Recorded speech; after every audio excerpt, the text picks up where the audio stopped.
नमस्कार दोस्तों, मैं अंकुर उपाध्याय स्वागत करता हूं आप सभी का एक बार फिर से अपनी नई वीडियो में। दोस्तों यहाँ पे आप सभी के साथ बात करने वाला हूं। आज जो कुछ बाजार में हुआ है बड़ा नेगेटिव है। मैंने इसके ऊपर डिस्कशन भी किया। लोगों का ये कहना है कि भारतीय बाजार तो बेकार है भाई, इसको तो बस बहाना चाहिए गिरने का। एक्चुअली में ये बात सच भी है, लेकिन इसके पीछे रीजन क्या है? इसके पीछे रीजन है सेलिंग। अब सेलिंग कब तक है, कितनी होगी, ये सब नहीं पता। दूसरी तरफ आप ये भी कह सकते हो कि ये जो बायर्स मिसिंग है ये कब तक मिसिंग रहेंगे ये भी नहीं पता। इस समय अगर बाजार में कोई पैसा लगा रहा है तो वो है सिस्टमैटिक इन्वेस्टमेंट प्लान वाला, जो एसआईपी करता है, रेगुलर बेसिस पे निवेश करता है, बस वही है जो इन्वेस्ट कर रहा है रेगुलरली। अदरवाइज बहुत कम इन्वेस्टर्स ऐसे रह गए हैं अब जो इस बाजार में पैसा लगाने को तैयार हैं। जबकि Nifty, mid cap, bank Nifty life high पे ट्रेड कर रहे हैं, उसके बावजूद इतना पेन प्रॉब्लम है बाजार में। मैं आपको बताना चाहता हूं, आज प्रेसिडेंट ट्रंप ने ना एक चीज करी। इनफैक्ट उन्होंने नहीं कही, उन्होंने एक नाम अभी मेरे दिमाग से निकल रहा है, उन्होंने ट्वीट डाला है। उन्होंने कहा है कि उनके बिल को, जिसपे वो बहुत समय से काम कर रहे थे, उसको प्रेसिडेंट ट्रंप ने ग्रीन लिफ्ट कर दिया है, ग्रीन लाइट दे दी है। और अगले ही हफ्ते संसद में ये बिल पहुंचेगा और वहां पे अगर अप्रूवल आ गया तो प्रेसिडेंट ट्रंप के पास पावर आ जाएगी किसी भी कंट्री के ऊपर जो रशियन पेट्रोलियम प्रोडक्ट्स परचेज करती है उस पे 500% तक टैरिफ लगाने का। ये सिंपल लॉजिक है। इसमें 3 कंट्रीज को स्पेशली नाम भी दिया गया है, 3 कंट्रीज को स्पेशली लिखा गया है जिसमें भारत का नाम शुमार है, ब्राजील और चाइना, ये 3 नाम है। क्या कहना चाहते हैं मैं आपको बताता हूं। ये बिल का नाम है रशियन पार्टीशन सेक्शन बिल करके है 2025। इसके तहत वो क्या कर सकते हैं, रशिया से कोई भी कंट्री अगर पेट्रोलियम से रिलेटेड प्रोडक्ट्स खरीद रही है उस पर वो 500% तक का टैरिफ लगा सकते हैं। दैट मीन्स इससे क्या होगा कि आप या तो रशिया से सस्ता तेल खरीदना बंद कर दो या फिर आप हमारे साथ व्यापार मत करो। अब 2 चीज में से एक चीज कंट्री को चुननी होगी ही होगी। तो ज्यादातर लोग क्या चुनेंगे वो देखने वाली बात है। लेकिन भारत के लिहाज से क्या है? भारत के लिहाज से यह कि एक तरफ उसे रशिया से सस्ता कच्चा तेल मिलता है, दूसरी तरफ भारत अमेरिका के साथ बड़े लेवल पे व्यापार भी करता है। अब अगर वो सस्ता कच्चा तेल लेना रोकता है तो अमेरिका से व्यापार खत्म, अमेरिका से व्यापार करना है तो कच्चा तेल सस्ता खत्म। तो जहां तक करंट सिचुएशन दिख रही है, सस्ता तेल लेना रोकेगा भारत। मैं ऐसा क्यों कह रहा हूं? क्योंकि ऑलरेडी आप देख रहे हो कंपनीज क्या कह रही है कि हम रशियन क्रूड ऑयल परचेज नहीं कर रहे। रिलायंस ने ट्वीट किया, government of India oil refineries से डेटा मांग रही है कि आपने कितना तेल खरीदा है रशिया से, तो उसमें डेटा कम होना चाहिए।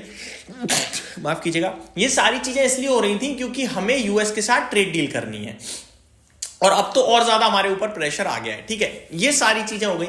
अब मैं आपको एक इंटरेस्टिंग चीज बताता हूं। आज बाजार ने बहुत ही शार्प नेगेटिव रिएक्शन दे दिया 500% टैरिफ को लेकर। लेकिन हम सभी को यह भी तो पता है कि प्रेसिडेंट ट्रंप कैसे व्यक्ति हैं। अभी होगा क्या स्टेप समझिए। ये थोड़ी है कि 500% टैरिफ है, अप्रूवल आ जाएगा सांसद में बहुत इजीली, आते ही प्रेसिडेंट ट्रंप 500% टैरिफ अनाउंस कर देंगे। नहीं, उनको असली मजा आता है लोगों को डराने में। जब कोई डरता है उनसे या किसी को वो डराते हैं तो वो सुप्रीम फील करते हैं। बहुत इगोइस्टिक पर्सन है, अगर आप नोटिस करो तो। वो क्या क्या करते हैं या क्या कर सकते हैं मैं आपके साथ शेयर करता हूं। मेरे को लगता है सबसे पहले तो सांसद में अगर बिल पास हो गया उनके, तो प्रेसिडेंट ट्रंप का पहला डायरेक्ट पॉइंट हो सकता है कि वो कुछ समय देंगे कंट्रीज को कि रशिया के साथ व्यापार करो बंद कच्चे तेल का, वरना मैं आपके ऊपर इतनी तारीख से इतना टैरिफ इंपोज कर दूंगा। सिंपल। ऐसा नहीं है डायरेक्ट करेंगे, टाइम देंगे, वो एक टाइमलाइन रखेंगे। फिर उस टाइमलाइन तक जाएगा मार्केट, उस टाइमलाइन पे देखेगा क्या करेगा। उस टाइमलाइन पे आने के बाद वो देखेंगे कि कौन कितना परचेस कर रहा है, फिर किसी पे कितना लगाएंगे, किसी पे कितना लगाएंगे, और हो सकता है किसी पे ना लगाएं। ये सब कुछ होगा। तो अगर कंट्रीज बंद कर देंगी रशियन ऑयल परचेजिंग तो वैसे ही टैरिफ नहीं आने वाला है और हो सकता है कि बिल ही पास ना हो। तो ये सारी चीजें भी हैं जो हमें समझनी और देखनी चाहिए। भारत के लिहाज से जो इन्वेस्टर्स डर रहे हैं उनसे मैं ये कहना चाहूंगा, ये इतना आसान नहीं है और इतना हमारे लिए दिक्कत का विषय जितना दिखा दिया आज बाजार ने, इतना नहीं है। क्योंकि हम ऑलरेडी रशियन ऑयल परचेजिंग कम कर रहे हैं। अब काफी लोग कहेंगे भाई ऐसे तो रशिया के साथ हमारे संबंध खराब हो सकते हैं।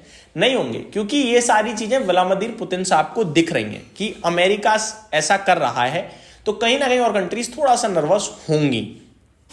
प्लस हमने ऑलरेडी प्रेसिडेंट ट्रंप साहब पुतिन साहब जब हमारे देश में भी आए थे दौरे पे दिसंबर में 3 या 4 दिसंबर में आई थिंक, तो हमने क्या किया, उनके साथ डिफेंस से रिलेटेड, बाकी आइटम्स से रिलेटेड कुछ डील साइन करी हैं, जिसमें हमने ऑयल को लेकर बातचीत नहीं करी।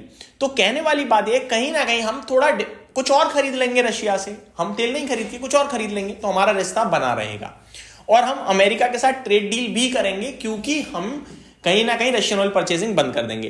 तो जो शॉर्ट टर्म व्यू चल रहा है वो ये है कि 500% टैरिफ की खबर, हम ऑलरेडी दुनिया में सबसे ज्यादा टैरिफ झेल रहे हैं, अमेरिका से 50% का, दूसरा चाइना भी 50% झेल रहा है, बाकी कोई कंट्री 50% का टैरिफ नहीं झेल रही है। तो समझने वाली बात यह है कि जब तक ये टैरिफ से रिलेटेड गिरावट चल रही है, ये 1 महीना चलेगी, 3 महीना, 1 साल, ये नहीं पता मुझे, लेकिन मुझे इतना पता है ये गिरावट लाइफ टाइम नहीं चलेगी। देखो समय लग जाता है कभी कभार ट्रेड डील को होने में, लेकिन होती है। हमने न्यूयॉर्क वाली भी तो देखी थी, वो भी तो हुई। तो समय लगे, न्यूयॉर्क नहीं, न्यूजीलैंड वाली, सॉरी, समय लग रहा है। लेकिन अगस्त में हमारे ऊपर 50% टैरिफ लग गया था, सितंबर, अक्टूबर, नवंबर, दिसंबर, 4 महीने जा चुके हैं। ठीक है जी, मेरे को लगता है ये ट्रेड डील आएगी और पूरे बाजार को भी लगता है, लेकिन कब आएगी ये किसी को नहीं पता। हम ऑलरेडी कम परचेजिंग कर चुके हैं रशियन ऑयल की, अब थोड़ी बहुत के चक्कर में इतना टैरिफ की मार झेलने से अच्छा है कि सरकार कहेगी कि भैया बिल्कुल परचेजिंग कर दो बंद। और जैसे ही रशिया यूक्रेन का मैटर सॉल्व हो जाएगा तो आई थिंक वो परचेजिंग भी लागू करवा ही देंगे, जहां तक मुझे लगता है, क्योंकि रशिया भी कोई शांत नहीं बैठेगा, वो भी कोई एक्शन लेगा। तो मेरे हिसाब से ये शॉर्ट टर्म में डर के भगने से अच्छा है कि आप बस कैसे भी करके अपने आप को कंट्रोल करें और बाजार पे होप बनाए रखें। तो ये मेरी तरफ से डिटेल्स थी, उम्मीद करता हूँ वीडियो पसंद आई होगी। Thank you so much for watching this video, have a great day guys.